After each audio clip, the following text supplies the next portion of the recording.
किसी शहर के रेलवे स्टेशन पर एक भिखारी रहता था। वो वहां आने जाने वाली रेलगाड़ियों में बैठे यात्रियों से भीख मांगकर अपना पेट भरता था। एक दिन जब वो भीख मांग रहा था तो सूट बूट पहने एक लंबा सा व्यक्ति उसे दिखा।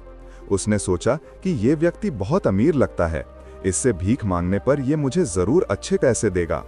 वो उस लंबे व्यक्ति से भीख मांगने लगा। भिखारी को देखकर उस लंबे व्यक्ति ने कहा, तुम हमेशा मांगते ही रहते हो क्या? कभी किसी को कुछ देते भी हो? भिखारी बोला, साहब मैं तो भिखारी हूँ, हमेशा लोगों से मांगता ही रहता हूँ। मेरी इतनी औकात कहाँ कि किसी को कुछ दे सकूं। लंबा व्यक्ति बोला, जब किसी को कुछ दे नहीं सकते तो तुम्हें मांगने का भी कोई हक नहीं है। मैं एक व्यापारी हूँ और लेन देन में ही विश्वास करता हूँ। अगर तुम्हारे पास मुझे कुछ देने को हो तभी मैं तुम्हें बदले में कुछ दे सकता हूँ। इतना कहने के बाद वो लंबा आदमी ट्रेन में बैठकर चला गया। इधर भिखारी उसकी कही गई बात के बारे में सोचने लगा। उस लंबे व्यक्ति के द्वारा कही गई बात उस भिखारी के दिल में उतर गई। वो सोचने लगा कि शायद मुझे भीख में अधिक पैसा इसीलिए नहीं मिलता क्योंकि मैं उसके बदले में किसी को कुछ दे नहीं पाता हूँ। लेकिन मैं तो भिखारी हूँ, किसी को कुछ देने लायक भी नहीं हूँ। लेकिन कब तक मैं लोगों को बिना कुछ दिए केवल मांगता ही रहूंगा? बहुत सोचने के बाद उस भिखारी ने निर्णय किया कि जो भी व्यक्ति उसे भीख देगा उसके बदले में वो भी उस व्यक्ति को कुछ जरूर देगा।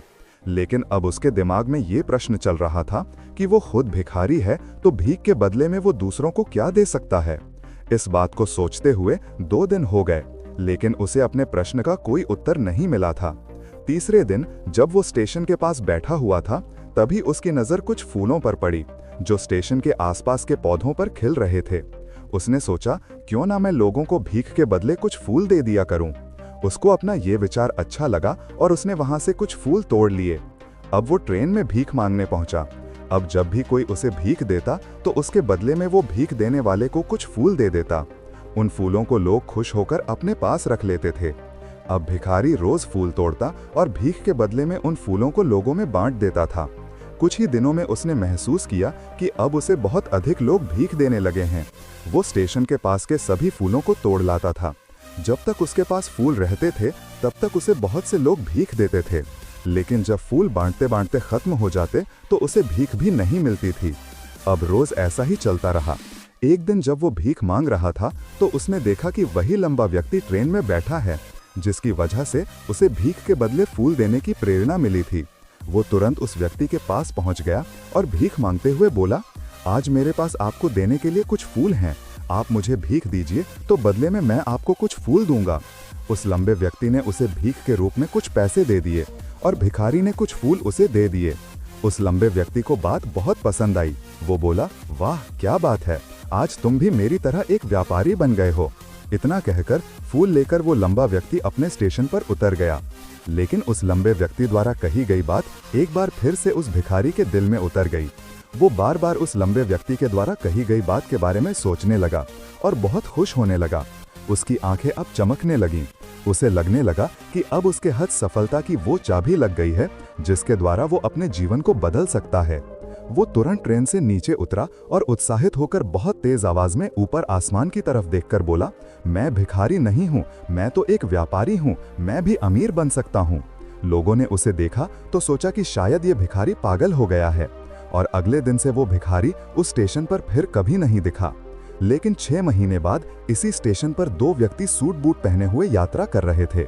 दोनों ने एक दूसरे को देखा तो उनमें से एक ने दूसरे से हाथ मिलाया और कहा, क्या आपने मुझे पहचाना? दूसरा व्यक्ति बोला, नहीं, क्योंकि मेरे हिसाब से हम लोग पहली बार मिल रहे हैं। पहला व्यक्ति बोला, नहीं, आप याद कीजिए, हम पहली बार नहीं बल्कि तीसरी बार मिल रहे हैं। दूसरा व्यक्ति बोला, मुझे याद नहीं, वैसे हम पहले 2 बार कब मिले थे? अब पहला व्यक्ति मुस्कुराया और बोला, हम पहले भी 2 बार इसी ट्रेन में मिले थे। मैं वही भिखारी हूँ जिसको आपने पहली मुलाकात में बताया कि मुझे जीवन में क्या करना चाहिए और दूसरी मुलाकात में बताया कि मैं वास्तव में कौन हूँ। दूसरा व्यक्ति मुस्कुराया और अचंभित होते हुए बोला, ओह याद आया, तुम वही भिखारी हो जिसे मैंने एक बार भीख देने से मना कर दिया था और दूसरी बार मैंने तुमसे कुछ फूल खरीदे थे। लेकिन आज तुम ये सूट बूट में कहाँ जा रहे हो और आजकल क्या कर रहे हो?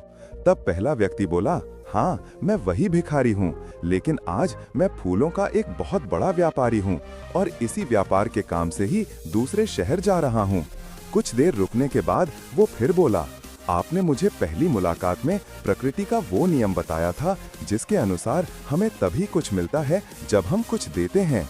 लेन देन का यह नियम वास्तव में काम करता है। मैंने यह बहुत अच्छी तरह महसूस किया है, लेकिन मैं खुद को हमेशा भिखारी ही समझता रहा। इससे ऊपर उठकर मैंने कभी सोचा ही नहीं। और जब आपसे मेरी दूसरी मुलाकात हुई तब आपने मुझे बताया कि मैं एक व्यापारी बन चुका हूँ। अब मैं समझ चुका था कि मैं वास्तव में एक भिखारी नहीं बल्कि व्यापारी बन चुका हूँ। मैंने समझ लिया था कि लोग मुझे इतनी भीख क्यों दे रहे हैं, क्योंकि वो मुझे भीख नहीं दे रहे थे बल्कि उन फूलों का मूल्य चुका रहे थे। सभी लोग मेरे फूल खरीद रहे थे क्योंकि इससे सस्ते फूल उन्हें कहाँ मिलते।